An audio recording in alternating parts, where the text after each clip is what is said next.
Hampa sudah kita, hilang pula harapan. Malam tiada bergema, malam kelam membisu. Namun malam ini di malam nan sunyi. Assalamualaikum warahmatullahi wabarakatuh. Sobat Kembara Sunyi dimanapun teman-teman berada. Pada kesempatan kali ini saya akan bercerita tentang sebuah kisah yang pernah terjadi di Malang di sekitaran tahun 60-an. Di mana kisah ini menceritakan tentang seorang belantik yang berseteru dengan belantik lainnya. Sebelum kita masuk ke ceritanya, untuk teman-teman yang sedang menonton tayangan ini dan belum juga subscribe, yuk subscribe sekarang juga agar kami lebih bersemangat lagi dalam membuat konten terbaru di Kembara Sunyi. Dan untuk teman-teman yang telah mendukung kami sejauh ini, kami ucapkan terima kasih. Semoga amal kebaikan teman-teman dibalas kebaikan berlipat oleh Allah SWT.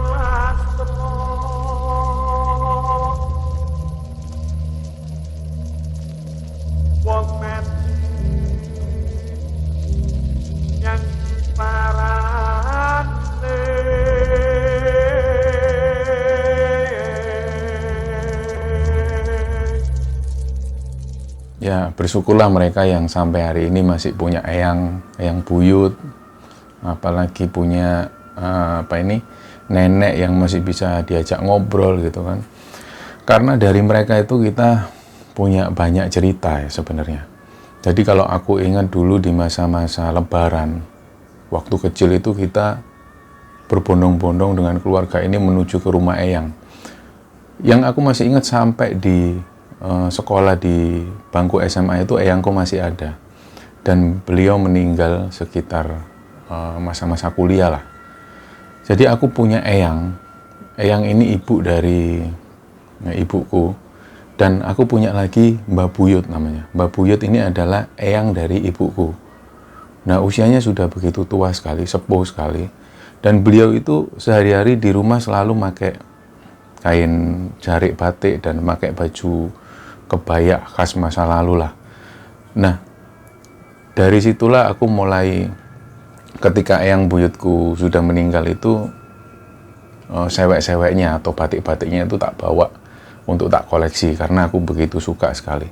Dan ada beberapa barang-barang itu yang masih tak koleksi, seperti kinangan namanya. Kinangan ini adalah tempat dari Kuningan yang untuk nginang, orang-orang dulu nginang.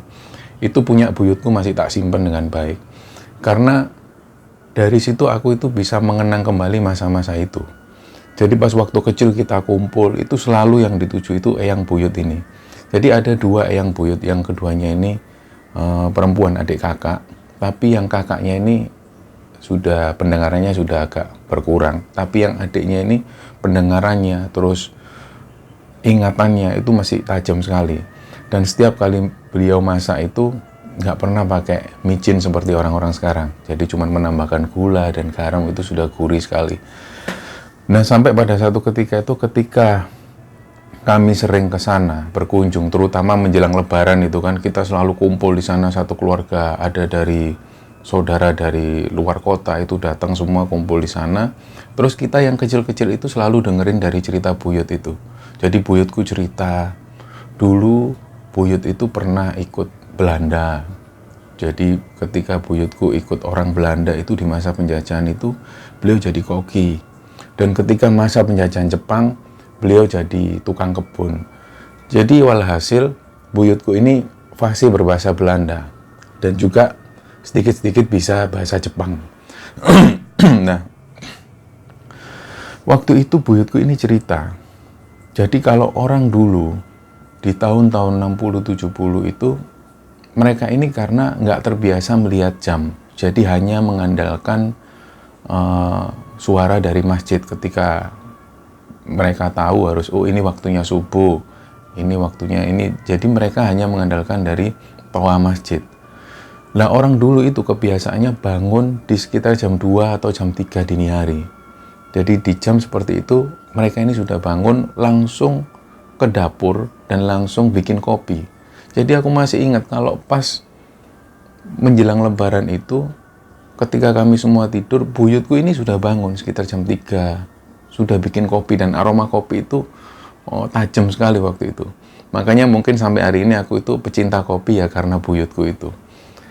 Nah buyutku itu cerita ketika bangun jam 2 itu, beliau ini langsung bikin kopi di dapur, dan memang kondisi di Surabaya waktu itu kan memang sepi sekali. Jadi rumah, antar satu rumah dengan rumah yang lain ini berjauhan, dan dibatasi dengan kita bisa namakan ini kebonan lah. Jadi ada pohon-pohon pisang dan lain-lain. Waktu itu memang aktivitas buyutku bangun di jam segitu dan langsung bikin kopi. Setelah itu, setelah ngopi sebentar, makan makanan ringan itu, beliau ini langsung menuju ke pasar, dan orang dulu selalu jalan kaki. Waktu itu buyutku jalan menuju ke pasar yang jaraknya sekitar 5 km lah dari rumah itu. Beliau jalan, dan di tengah perjalanan melewati kebonan itu ada pohon mangga yang besar sekali. Di situ buyutku itu disapa perempuan, "Tinang dining," gitu. Kalau bahasa Surabaya itu mau kemana Ning? Gitu. Ning itu panggilan kakak untuk perempuan, kakak perempuan Ning. Kalau panggilan untuk kakak laki-laki itu Cak. Nah, panggilan Cak dan Ning ini di Surabaya itu sudah lumrah. Jadi buyutku itu disapa, "Arep nang dining." Dicari sama buyutku noleh kanan, siapa yang manggil? Ternyata dari atas itu ada sosok yang kalau sekarang ini namanya kuntilanak ya.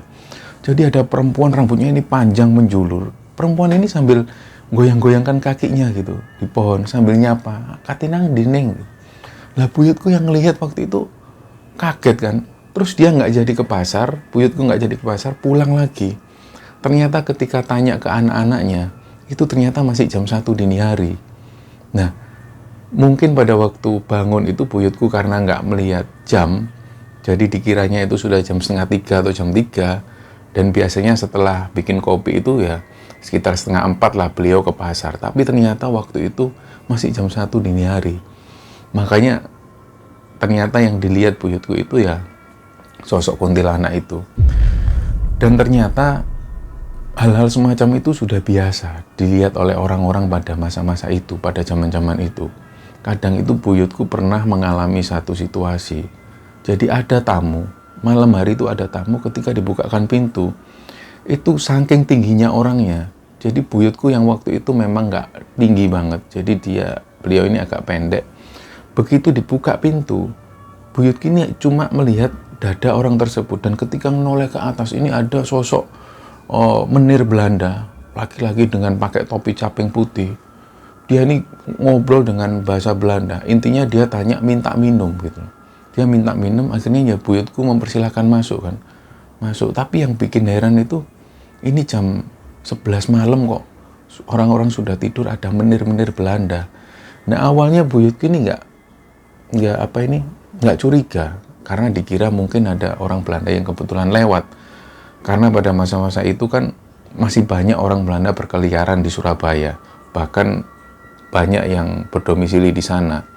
Nah, ketika dipersilakan duduk, diambilkanlah minum, dan ketika diambilkan minum ternyata orang ini sudah nggak ada lagi. Orang Belanda ini sudah nggak ada lagi. Dan kejadian itu sering dialami buyutku. Nah, kami itu senang sekali waktu itu di masa-masa kecil mendengarkan cerita dari buyut. Jadi kami sambil melihat, jadi buyutku duduk di tengah, terus cucu-cucunya atau cicit-cicitnya itu di bawah semua sambil dengerin. Ada yang sambil tiduran. Waktu itu ada yang masih kecil yang pegang botol bayi, masih sambil minum botol bayi sambil dengerin buyutku cerita. Nah, kenangan-kenangan semacam itu yang sampai sekarang itu masih tak ingat betul. Jadi kami sangat senang sekali diceritain tentang sejarah masa lalu. Bahkan ketika perang Surabaya itu, buyutku sendiri sempat ngungsi di luar kota, sampai ke arah Mojokerto, sampai ke arah Krian, karena begitu dahsyatnya perang Surabaya waktu itu. Nah, ini ada pengalaman yang sebenarnya cerita ini dia dapatkan juga dari eyangnya. Jadi ada satu teman atau sobat kembara yang namanya Alkae, dia menyebutkan dirinya Alkae. Dia dapat cerita ini dari neneknya atau buyutnya. Jadi buyutnya cerita dulu di Malang, kejadian ini di Malang di sekitaran tahun 60-an. Ceritanya hampir mirip sama yang tak ceritain barusan ketika dia ngumpul sama sepupu-sepupunya dan buyutnya cerita. Nah, ketika itulah buyutnya cerita. Jadi di Malang di tahun 60-an itu, karena kondisinya dia hidup di Kabupaten Malang, bukan di kotanya, jadi masih banyak kebun-kebun atau hutan-hutan kecil di sana. Dan suasana ini benar-benar sepi. Dan ada satu pasar hewan di sana yang rame setiap hari Jumat. Karena orang dulu ini mengenal hari pasaran. Jadi hari pasaran ini hanya berjualan sayur, dan hari Jumat hanya berjualan hewan-hewan ternak. Nah, di hari Jumat ini pasar hewan ini selalu rame. Dan kita tahu bahwa ada yang namanya belantik. Mungkin kalau teman-teman yang nggak tahu tentang belantik, belantik itu seorang penjual hewan ternak. Ya bisa dikatakan kalau sekarang itu lebih dikenal dengan makelar. Makelar apapun lah, makelar mobil, makelar apa itu selalu dijuluki belantik. Karena dulunya sejarahnya belantik ini, orang-orang ini sebenarnya jual hewan ternak. Dan jangan salah bahwa di zaman-zaman itu, orang yang berjualan hewan ternak ini selalu orang yang terpandang, orang kaya. Karena dulu transportasi belum semasif sekarang. Belum ada sepeda motor yang begitu banyak, belum ada mobil yang dijual seperti sekarang. Jadi kalau orang yang jual hewan ternak, ini selalu orang yang terpandang, selalu orang kaya. Di situ ada dua orang belantik yang cukup terpandang. Kita sebut namanya yang pertama ini Pak Jarot, yang kedua adalah Pak Sabto. Nah, keduanya ini seorang belantik yang terpandang karena mereka itu selalu menjual hewan-hewan ternak yang berkualitas dan harganya selalu mahal karena memang hewannya berkualitas. Dan setiap hari Jumat selama hari pasaran itu dibawa ke pasar hewan ini untuk dijual. Dan dua orang ini terkenal selalu bersaing. Jadi ketika Pak Jarot itu jualannya laku banyak, Pak Sabto ini agak ngerasa iri. Begitupun sebaliknya. Jadi persaingan kedua orang ini sangat dikenal oleh orang-orang gitu. Nah, transportasi pada saat itu memang orang-orang seringnya jalan kaki atau mungkin naik sepeda, dan gerobak yang ditarik dengan sapi itu juga masih ada di sana waktu itu. Jadi orang-orang kalau mau ke pasar, mereka naik cikar atau dokar, itu mereka namai dokar atau cikar yang kereta ditarik dengan kuda. Jadi kemana-mana transportasinya seperti itu. Nah, pada satu ketika, Pak Jarot ini di hari pasaran itu jualannya laku keras. Dia, hewan-hewannya ini terjual semua. Dia menjual kuda dengan kualitas yang bagus, sapi dengan kualitas yang bagus, kambing dan lain-lain. Sampai akhirnya membuat Pak Sabto ini iri. Entah apa yang membuat iri, sampai akhirnya Pak Sabto ini mungkin bilang ke anak buahnya. Karena Pak Sabto ini juga punya anak buah dan Pak Jarot punya anak buah.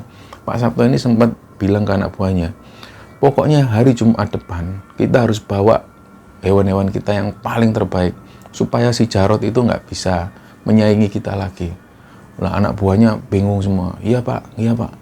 Nah, ternyata sebelum hari Jumat hari pasaran itu dikabarkan kalau pasar hewan ini terbakar. Jadi semua orang-orang ini di desa itu mengabarkan pasar kewane kobong, pasar kewane kobong. Jadi semua itu heboh dan semua berbondong-bondong menuju ke pasar hewan itu. Ya mungkin situasinya nggak seperti sekarang yang ketika ada kebakaran langsung ada petugas pemadam kebakaran itu, karena waktu itu memang belum ada yang seperti itu. Jadi orang-orang ambil air dari kali, mereka bergotong royong untuk memadamkan api, tapi ternyata sudah nggak tertolong. Dan yang bikin heran, setelah kebakaran ini selesai, Pak Jarot ini ternyata langsung menghitung kerugiannya. Ternyata banyak hewan dari Pak Jarot ini yang dititipkan di pasar hewan itu. Jadi ada sapi yang berkualitas, kerbau, kuda, dan lain-lain yang sengaja dititipkan di sana untuk menunggu hari Jumat, hari pasaran itu. Dan ternyata ketika dihitung, anak buahnya Pak Jarod juga ngitung. Dan banyak laporan dari orang-orang juga, dari penjual-penjual itu yang mengatakan kalau, Pak, sampean tahu nggak?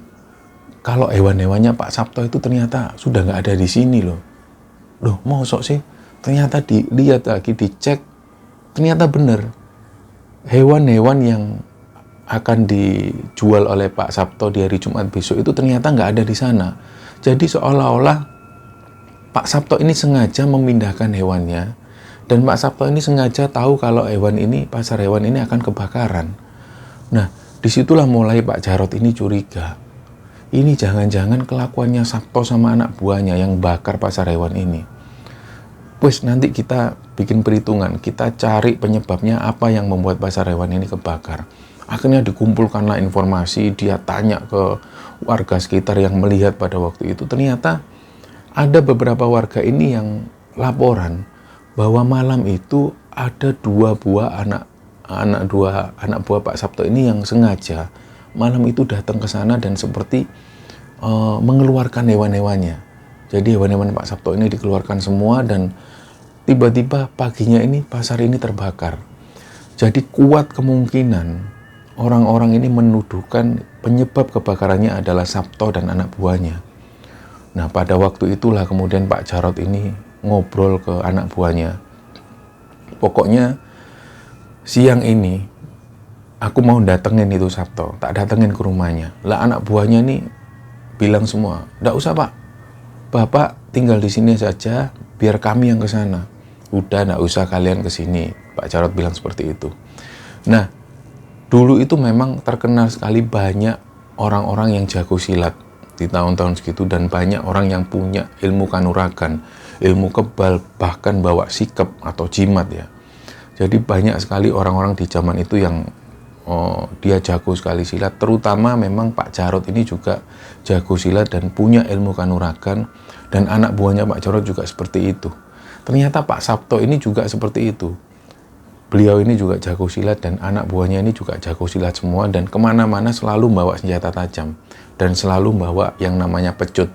Pecut itu semacam cambuk yang untuk mencambuk hewan ternak itu.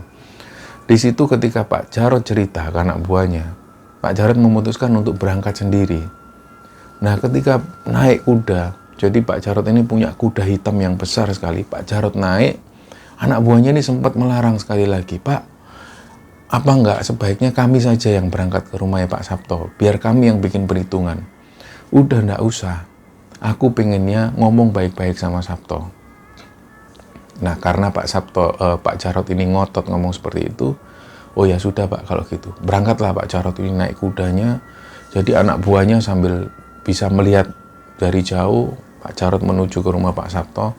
Dan ketika sampai di rumah Pak Sabto, ternyata anak buah Pak Sabto ini sudah nunggu di depan. Jadi seolah-olah sudah tahu tentang kedatangan Pak Jarod. Dan ketika Pak Jarod ini datang dengan kudanya, Pak Jarod turun dengan biasa, dia tanya, "Mana Sabto?" Nah, nggak lama kemudian Pak Sabto ini keluar dari arah rumahnya, tapi di depan sudah banyak anak buah Pak Sabto yang nunggu. Langsung Pak Jarod ini bilang ke Sabto, "Kamu itu kalau gini caramu Sabto, kamu mematikan rezekinya orang-orang. Kenapa pasar hewan itu kamu bakar?" Nah, Pak Sabto ini awalnya bersikeras, nggak ngaku kalau mereka yang bakar pasar hewan itu. Dia bilang, "Loh, kamu kok bisa seenaknya Jarod nuduh-nuduh kami yang bakar pasar hewan itu? Ada saksi yang ngelihat kalau anak buahmu itu yang bakar pasar hewan di malam itu." Nah, karena Pak Sabto ini sudah merasa terdesak, akhirnya, "Ya wes, sekarang maumu apa?" Pak Jarod bilang, "Mauku tolong kamu ganti rugi hewan-hewanku yang mati terbakar itu. Aku nggak mau, aku nggak ada yang ganti rugi. Jadi aku sudah rugi besar. Dan ini karena kelakuanmu, kamu yang matikan sandang pangan orang." Sabto nggak terima. Dia langsung mendekati Jarod. Dan nggak lama kemudian ternyata Pak Sabto ini bawa senjata dari belakang dan langsung disebutkan ke Pak Jarod. Karena waktu itu Pak Jarod yang nggak siap, dia ini seperti mengelak dengan tangannya, dan tangannya ini terkena tebasan pedang itu tadi. Dan disitulah terjadilah pertarungan antara Pak Jarod dan Pak Sabto. Karena dua-duanya ini jago duel, jago silat. Jadi mereka tarung di situ, dan anak buah Pak Sabto ini melihat Pak Jarod dan Pak Sabto yang sedang bertarung itu. Nah, lama-kelamaan ketika pertarungan yang hebat itu, Pak Sabto ini merasa terdesak dan dia sudah tersungkur di tanah. Dan ketika itu Pak Jarod mau menyebetkan senjatanya, dan Pak Sabto itu seperti memberi kode ke anak buahnya, seperti melambaikan tangan, dan seketika itu juga anak buah Pak Sabto menghampiri Pak Jarod, dan Pak Jarod ini dihajar habis-habisan. Jadi Pak Jarod dihajar habis-habisan oleh anak buah Pak Sabto, dan di situ Pak Jarod itu sudah tercabik-cabik, jadi perutnya sudah sampai terluka dan sobek. Dan gak lama kemudian Pak Sabto bilang, udah selesai, biarin dia pulang gitu. Nah, karena Pak Jarod ini sudah terluka di mana-mana, di kakinya, di tangan, sampai di perutnya ini sudah robek. Akhirnya Pak Jarod ini naik sendiri di atas kudanya, dan kudanya ini jalan menuju ke rumahnya. Dia lari, kudanya lari. Begitu sampai di rumah Pak Jarod, ternyata semua anak buahnya Pak Jarod ini sudah khawatir. Jadi ngelihat dari kejauhan, itu Pak Jarod datang ini ternyata sudah posisi yang dia lemes di atas kuda. Dan begitu diturunkan, orang-orang ini anak buahnya manggil satu orang mantri menuju ke rumah Pak Jarod. Jadi pada saat mantri ini berjalan menuju ke rumah Pak Jarod, ternyata Pak Jarod sudah nggak tertolong dan Pak Jarod meninggal waktu itu. Jadi semua keluarganya bersedih, tapi istrinya bilang ke anak buahnya, udah, hal ini, masalah ini sudah jangan dipanjangkan lagi. Sudah cukup Bapak yang jadi korban. Jangan lagi ada korban selanjutnya. Biar Tuhan yang membalas mereka. Jadi ya akhirnya Pak Jarod ini dimakamkan, sore itu dimakamkan, dan malam itu orang-orang masih berkumpul di rumah Pak Jarod. Sampai kemudian sekitar seminggu kemudian ada kabar kalau pasar hewan ini ditutup dan nggak lagi dibuka, entah sampai batas waktu kapan, karena terjadinya kebakaran itu dan terjadinya pertengkaran atau perkelahian antara Pak Jarod dan Pak Sabto. Akhirnya pihak warga setempat ini menutup pasar hewan tersebut. Jadi setelah 2 minggu berjalan, ada kejadian-kejadian aneh yang warga alami. Ada salah satu orang yang mengaku, namanya Pak Joko. Pak Joko ini biasa menjaga kampung. Dia biasa berkeliling, dia kadang-kadang jalan kaki, kadang-kadang naik kuda berkeliling kampung sambil bawa obor. Waktu itu Pak Joko ini dia sengaja duduk di satu gubuk yang nggak jauh dari pasar hewan. Waktu itu dia sambil nyalain radio, dia dengerin radio, sambil santai ngerokok, sambil ngelihat arah persawahan dan perkebunan. Gak lama kemudian Pak Joko ini mendengar seperti suara, seperti hewan yang digorok. Jadi kalau ada hewan yang disembelih, itu suaranya seperti oh. Pak Joko ini nyari, ini suara dari mana? Dan ternyata Pak Joko ini mendekati ke arah pasar hewan. Pasar hewan ini ramai seperti suara hewan yang sedang disembelih. Tapi ketika dilihat Pak Joko itu nggak ada hewan sama sekali. Dan pasar ini masih terlihat sekali kalau bekas kebakaran. Dan di situ Pak Joko ini dengar seperti suara hewan yang disembelih. Nah, Pak Joko ini mundur pelan-pelan dan mau mengarah ke arah kudanya itu. Dan pada saat Pak Joko ini mundur pelan-pelan itu, Pak Joko ini ketemu satu sosok. Dia ini pakai topi koboi, terus pakai sarung di bawahnya, dan dia ini bawa satu cambuk. Nah, orang ini samar-samar, loh. Kok ada orang di sini? Begitu dideketin, kok kayak kenal. Semakin dideketin, loh, ternyata orang ini melihat Pak Jarod. Dia ini sosok Pak Jarod itu ya pakai topi seperti itu dan pakai kaos yang sudah berdarah-darah. Dia sambil megang cambuk dan diam aja. Dia diam di ladang jagung di situ. Dan Pak Joko ini semakin melihat, loh, itu kok kayak Pak Jarod. Nah, waktu itulah kemudian Pak Joko ini bilang ke warga kalau dia baru aja didatengin sosok Pak Jarod. Nah, akhirnya orang-orang ini juga ngerasa takut. Jangan-jangan ada arwah gentayangan. Jangan-jangan arwahnya Pak Jarod ini nakut-nakutin kita. Nah, ternyata nggak hanya Pak Joko yang ditakutin. Ada warga yang waktu itu pulang dari acara kondangan. dari acara seperti wayangan. Malam itu orang-orang ini pulang, ada yang bawa senter, dia memasuki ladang-ladang penduduk dan melewati gang-gang kecil. Waktu itu orang-orang ini mengaku kalau dia ini mendengar seperti suara cambuk yang dihentakkan, cetar, cetar. Duh, siapa mainan cambuk malam-malam gini? Lah ternyata suara ini semakin kencang, dar, dar.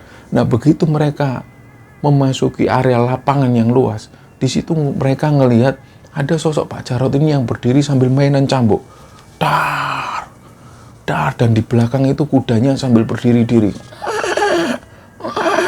Nah orang-orang ini sempat ngelihat dengan mata yang terbelalak. Duh, Pak Jarot, Pak Jarot. Nah ternyata sosok yang seperti Pak Jarot ini sambil memainkan cambuknya, cedar. Dia ini kayak wajah yang marah, mimik muka yang marah sambil mendatangi warga itu. Dan kudanya ini seperti, dia ini nggak karu-karuan pergerakannya, seperti berdiri dan seperti, wah, kayak kuda yang nggak bisa dikendalikan. Dia ini langsung mendekati orang-orang itu dan orang-orang ini lari. Orang-orang ini lari. Dan ternyata beberapa hari setelah itu, malam itu ada warga itu yang juga mendengar ada suara orang yang mengeram sambil terdengar suara cambukan, cetak, cetak. Dan itu malam hari kejadiannya. Nah yang bikin orang-orang merinding itu, kenapa kok ada suara cambukan di malam hari? Dan ternyata ketika dilihat, itu adalah sosok Pak Jarot yang sambil mengeram, sambil memegang perutnya yang berdarah-darah itu sambil mencambuk-cambuk, cetar, cetar. Nah ternyata pengakuan dari orang-orang, Pak Sabto itu hampir setiap malam dia ini didatengin sosok Pak Jarot itu. Jadi pengakuan dari istrinya Pak Sabto itu pada satu malam mereka sedang asik ngobrol sama anak buahnya.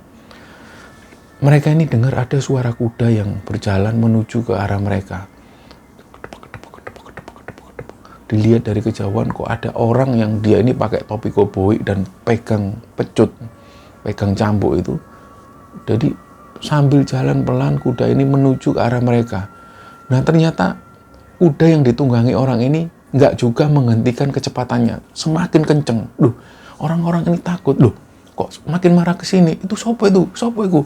Nah orang-orang ini gupu semua barang ini diminggirkan karena kuda ini seperti nggak menghentikan lajunya, cepat-cepat, seperti masuk ke dalam rumah mereka dan menghilang. Jadi kayak tembus gitu. Wih, langsung kaget Pak Sabto. Itu tadi sopo?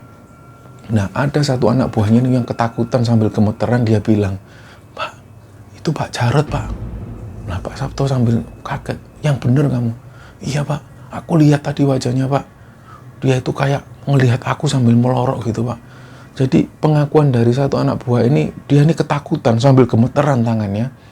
Ketika dia melihat sosok orang dengan yang menunggangi kuda ini jalan cepat, ternyata dia ini melihat ke arah anak buahnya itu sambil melorok gitu. Sambil dia matanya mendelik ke arah orang ini. Nah, usut punya usut ternyata anak buah yang dimelototi oleh Pak Jarot itu ternyata dia yang terakhir kali mencapik perut dari Pak Jarot sebelum Pak Jarot meninggal. Dari situlah kemudian Pak Sabto ini memanggil satu dukun. Karena Pak Sabto ini percaya dukun-dukun seperti itu, dipanggillah dukun. Malam itu dia datang. Dukun ini seperti berkomat kamit, dan gak lama kemudian ternyata dari kejauhan itu mereka semua yang ada di situ dengar ada suara cambukan, cedak. Dan ternyata dilihat ada orang di tengah lapangan itu, persis di depan rumah Pak Sabto itu. Orang ini seperti berputar-putar memainkan cambuknya, cedak, cedak. Nah, waktu itu Pak Sabto gak berani melihat, dan anak buahnya yang melihat. Pak, orangnya datang Pak, orangnya datang. Tapi dukun itu tetap komat-kamat. Wah. Nah, orang yang diklaim sebagai Pak Sabto ini, Pak Jarot ini, dia datang. Pelan-pelan dia datang sambil cambuknya diputar-putar seperti ini, jedar, sambil jalan menuju ke arah Pak Sabto. Pak Sabto yang pada waktu itu benar-benar ketakutan. Suara cambukan ini benar-benar keras sekali, jedar, jedar, sampai-sampai seperti suara petir. Suara cambukan ini, tar. Nah, pada saat itulah orang-orang ini nggak kuat, dia lari dan hanya tertinggal satu dukun itu. Dan ternyata ada yang melihat kalau dukun ini seperti dilempar oleh sosok yang bernama Pak Jarot itu. Jadi ada anak buah itu yang melihat dari balik jendela, dukun ini seperti dilempar dengan tangan Pak Jarot. Jadi lehernya dipegang oleh Pak Jarot dan dilempar ke atas. Waktu itu dukun itu langsung nabrak ke arah pintu dan dia pun juga lari terbirit-birit. Nah, setelah kejadian itu, teror hantu yang menyerupai Pak Jarot ini semakin terdengar di mana-mana. Jadi ada orang yang mengaku didatangi seperti itu. Tapi ternyata ada satu warga yang dia ini punya kenalan satu orang, bisa dikatakan orang pintar. Dia ini datang dan kemudian mendatangi makam Pak Jarot, seperti didoakan sesuatu, seperti dibacakan dan dielus-elus makamnya itu, dielus-elus, dipegang, tanahnya diangkat seperti ini, seperti dibacakan sesuatu. Dan kemudian malam selanjutnya kejadian itu nggak terjadi lagi. Nah, sampai ada kabar beberapa hari setelah kejadian itu, Pak Sabto itu sedang jalan-jalan. Dia melihat ladang tebunya di sana. Dia memastikan ladangnya baik-baik aja. Dia jalan sendirian. Ternyata kuda yang ditunggangi Pak Sabto waktu itu nggak tahu kenapa tiba-tiba melaju dengan kencang. Sampai kemudian masuk ke jurang dan Pak Sabto meninggal. Nah, orang-orang menyimpulkan itulah karmanya Pak Sabto karena sudah membunuh Pak Jarot yang nggak bersalah. Orang-orang kemudian ada yang seneng, ada yang bersyukur juga karena Pak Sabto ini dikenal orang yang serakah sekali, orang yang pelit dan nggak pernah berbagi dengan sesama. Sebenarnya sosok Pak Jarot dan Pak Sabto ini merupakan dua orang belantik yang dikenal sama-sama angkuh sebenarnya. Tapi mereka berdua itu juga terkenal kaya raya. Selain punya hewan yang banyak, mereka punya ladang-ladang di dekat rumahnya. Nah, kisah ini dibagikan oleh sobat kembara dari Malang yang bernama Alkai. Dia bercerita, cerita ini didapatkan dari neneknya dan cerita ini berlatar belakang di sekitaran tahun 60-an, di mana pada saat itu transportasi sangat minim sekali, penerangan sangat minim sekali. Ya, semoga kisah ini bisa diambil hikmah dan bisa diambil pelajaran oleh teman-teman. Terima kasih, mohon maaf kalau ada salah-salah kata. Assalamualaikum warahmatullahi wabarakatuh. Ingin berlagu rindu, hampa sudah kita hilang pula.